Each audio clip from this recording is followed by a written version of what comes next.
प्यारे लोगों को मेरा प्यार भरा सलाम।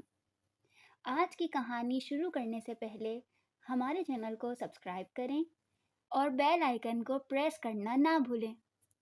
प्यारे बच्चों, आपने मुल्ला नसरुद्दीन का नाम यकीनन सुना होगा और उनके कारनामे भी पढ़े होंगे। वो बड़े हंसमुख और ज़हीन भी थे।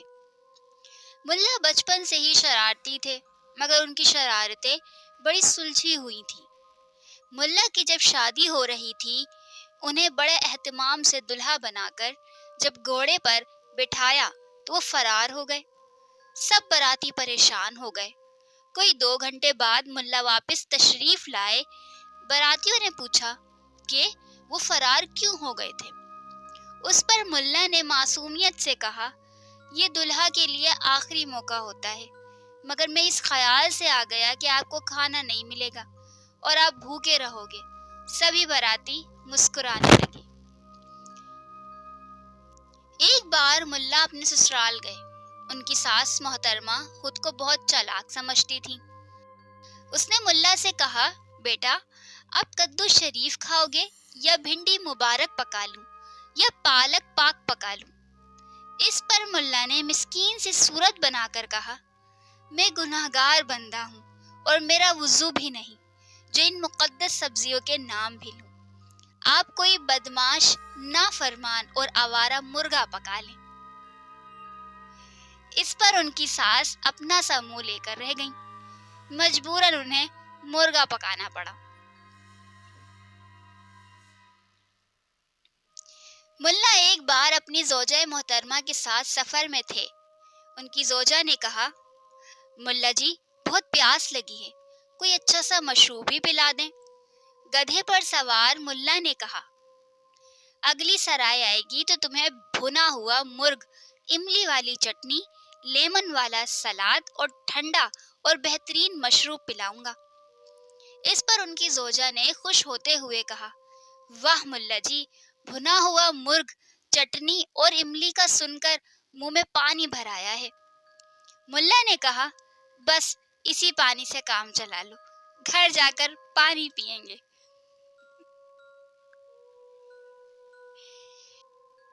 एक बार मुल्ला किसी अजीज की शादी में मदऊ थे। वहां मुर्ग, मुस्लिम, भुने हुए बकरे और अनवाए अक़साम के खाने पके हुए थे। मुल्ला के साथ एक मौलवी साहब तशरीफ फरमा थे। जब भुना हुआ बकरा उनके आगे आया तो मौलवी साहब ने बहाने से परात को घुमाकर बकरे की टांगों वाली साइड अपनी तरफ कर ली। मुल्ला इसकी चालाकी भाप गए। उन्होंने अचानक मौलवी साहब से कहा, वो साहब कौन है? जब मौलवी साहब का ध्यान उधर हुआ तो परात का रुख बदल दिया। जब मौलवी साहब का ध्यान परात की तरफ पड़ा, उन्होंने मुल्ला से कहा, जरा पानी पकड़ाना। साथ ही परात का रुख बदल दिया। मुल्ला ने जब ये देखा तो बुलंद आवाज से बोले, वाह मौलवी साहब, आप इतने बड़े आलिम हो और आपके इल्म में नहीं कि बकरे की टांगे काबा शरीफ को हो रही हैं, जिससे हम सब गुनाहगार हो रहे हैं। अगर टांगे मेरी तरफ हों तो हम सब गुनाह से बच सकते हैं। अब मौलवी साहब देखने के काबिल थे। मुल्ला मजे मजे से रान को खा रहे थे, जबकि मौलवी साहब गर्दन फसलियां खाने में मजबूर थे।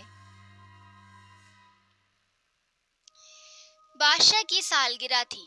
उसने बहुत सखावत की। मुल्ला चूंकि बादशाह के चहीते थे, उन्हें भी हजारों दीनार मिले। किसी ने मुल्ला से कहा कि सदका और खैरात करने से उम्र में बरकत रहती है, तंदुरुस्ती और सेहत रहती है। आप भी गरीबों की खिदमत करें। बात मुल्ला की समझ में आ गई। उन्होंने एक कुआं खरीद कर वक्फ करने का इरादा कर लिया। कुआं एक यहूदी की मलकियत था। पहले तो यहूदी ने कुआं बेच दिया, फिर मजीद पैसों के लिए बेईमान हो गया। उसका ख्याल था कि वो मुल्ला से मजीद पैसे ऐंठ सकता है। बस उसने बादशाह के यहाँ मुकदमा दर्ज करवा दिया कि मुल्ला ने कुआं खरीदा है, पानी नहीं, इसीलिए वो पानी इस्तेमाल नहीं कर सकता। बादशाह ने मुल्ला को तलब कर लिया और मुकदमे का बताया। ملا نے سوچ بچار کے بعد کہا، جی ہاں، میں نے کنواں خریدا ہے، پانی نہیں۔ آپ یہودی کو حکم دیا کہ وہ اپنا پانی نکال لے، ورنہ ہر دن کے حساب سے ہر جانا ادا کرے۔ بادشاہ نے یہودی کو حکم دیا کہ وہ 5 دن کے اندر اندر کنویں سے پانی نکال لے، ورنہ ہر جانے کے لیے تیار ہو جائے۔ اب یہودی بہت سٹ پٹایا، اس نے ہر جانا دے کر ملا سے معافی مانگی۔ ملا نے وہ رقم بھی خیرات کر دی۔